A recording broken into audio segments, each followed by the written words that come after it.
Apa benar dok, batuk yang sangat keras dan berulang ini bisa menyebabkan keguguran? Ya kita bahas bersama saya Dr. Oli, spesialis OB/GYN. Nah untuk moms yang memang punya riwayat keguguran sebelumnya atau pernah didiagnosa dengan rahim lemah, memang kadang-kadang dengan adanya penyakit batuk atau pneumonia atau mungkin pertusis yang harus batuk keras sampai berkali-kali, ini bisa terjadinya keguguran atau pelepasan embrio dari dalam rahim. Nah, pastinya kita semua nggak kepingin itu terjadi ya. Jadi, pada prinsipnya itu bisa terjadi pada pasien dengan rahim lemah. Dan apabila misal batuknya itu disertai demam, infeksi seluruh tubuh, nah hal itu akan meningkatkan terjadinya keguguran spontan.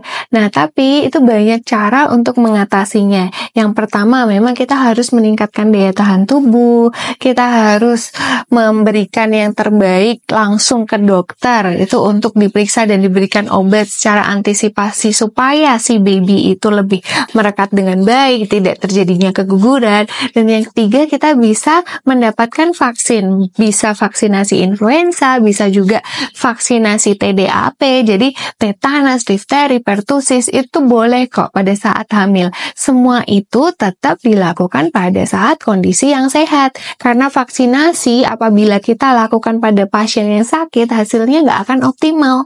Nah, sebelum kita terjadi sakit penyakit, paling nggak kita harus konsultasi ke dokter apa yang perlu dilakukan, vaksin apa yang perlu dilakukan saat hamil, supaya kita bisa mengantisipasi tidak terjadinya batuk pertusis saat hamil ataupun pneumonia berat pada saat hamil.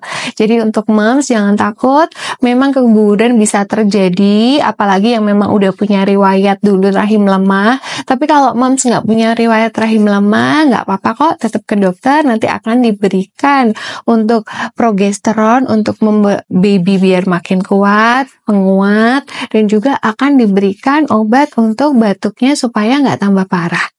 Sehat reproduksi bersama saya Dr. Olive. Jangan lupa subscribe and share. Bye-bye. See you.